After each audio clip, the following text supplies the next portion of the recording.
Ito ang pinasamang puto at leche flan, bonggang cake, pagkasarap-sarap. Low budget lang itong puto leche flan cake natin. Tingnan nyo naman, ang sarap-sarap. Pwede nyo ito panghanda sa kahit anong okasyon. Sa mixture natin, ang laki ng cake na magagawa mo. Pampamilya na. Kaya tara, umpisahan na natin. At dito sa ating frying pan, nilagay lang natin ang half cup ng asukal at 3 tablespoon ng tubig. I-mix-mix lang natin at hintayin na lang natin na kumulo. At mag-caramelize ang ating asukal. Ayan. Pwede na to.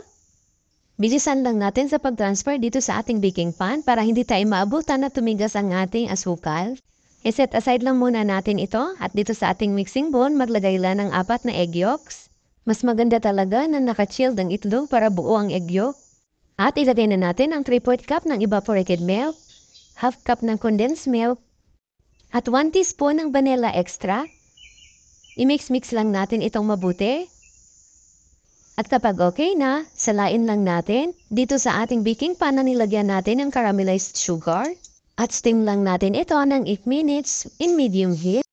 While waiting na maluto ang ating leche flan, dito sa ating mixing bowl, maglagay lang ng 1 1/2 cup ng gatas, isang large size ng itlog, at 1 teaspoon ng vanilla extract. I-mix-mix lang natin.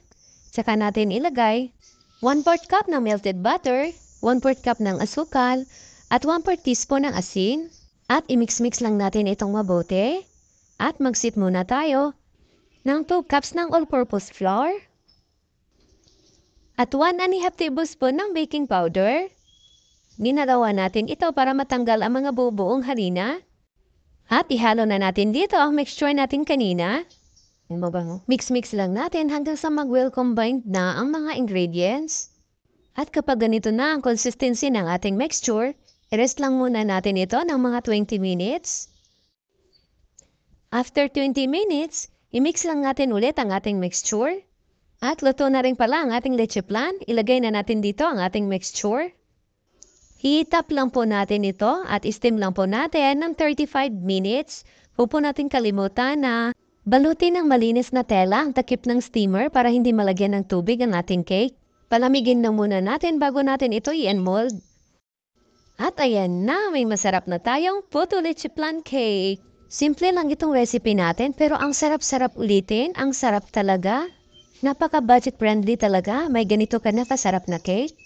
Kung natatakam ka dito, gumawa ka na rin ng puto leche flan cake. Mura lang ang mga sangkap at kayang-kaya mo rin ito gawin. Maraming salamat, hanggang sa susunod po.